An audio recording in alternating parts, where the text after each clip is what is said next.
you can take yourself and create such a deep, revolutionary change into a heart-centered life that it absolutely will add to the incredible ripple effect that allows a broader and wider change in humanity.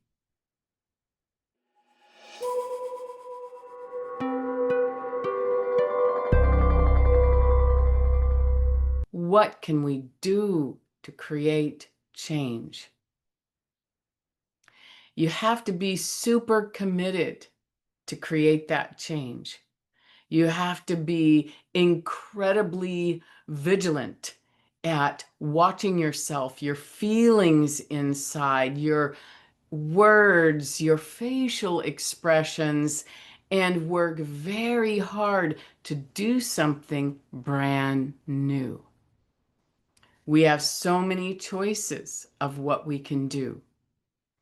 And the longer that you've been on your path, the more imperative it is that you write the areas of change that you think you need to create, and that you read those over all day long so that you're on top of the moment that you know you could slip back into a unconscious pattern. Now, I want to talk about the kinds of things you can do in the moment. Let's say something inside of you is quite unconscious and stuck in some sort of automatic reaction or response or automatic behaviors. We see this most easily with addiction, but addiction can take on so many different parts of us, take over so many parts of us. It can take over even an emotion. People can be addicted, for example, to anger or to fear or even to depression. These can be patterns that are so deeply enmeshed, they just become an automatic part of our reality.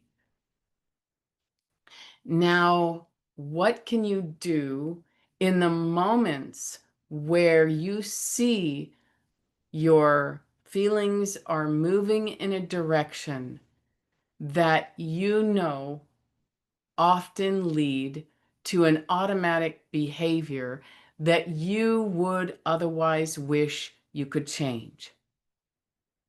Let's start there.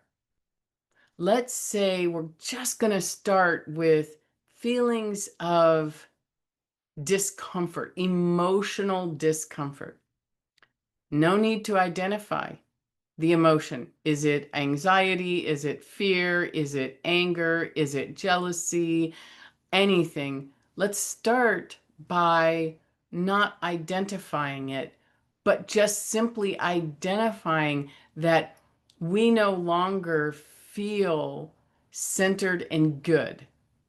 That's the first identification, because the truth is that by the time we've identified anger or jealousy, we are probably far on the path of immersing ourselves in unconscious communication and behaviors and won't necessarily be able to pull ourselves out.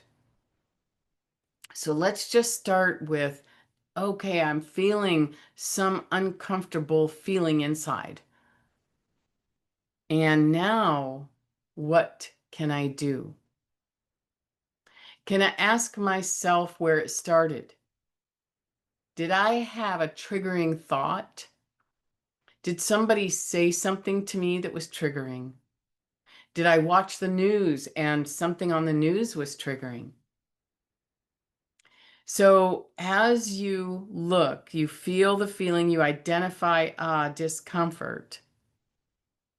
Then you can see, all right, I see where it was the trigger point, where the trigger point was.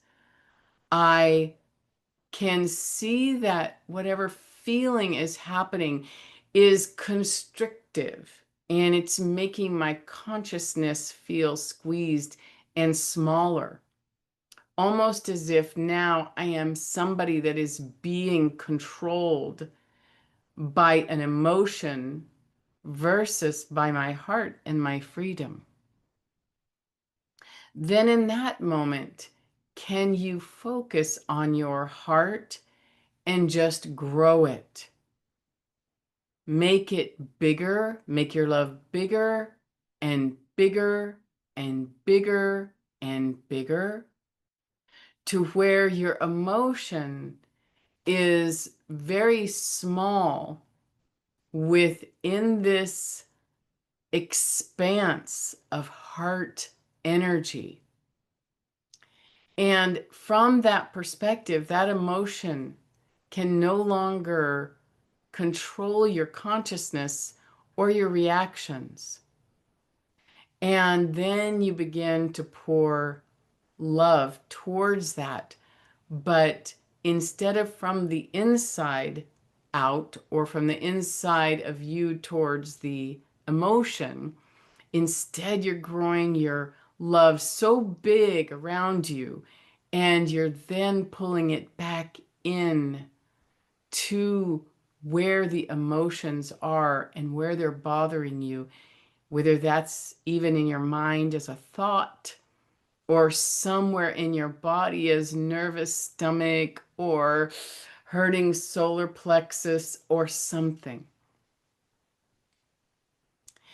And this is just one practice we can begin that is going to support us in creating change.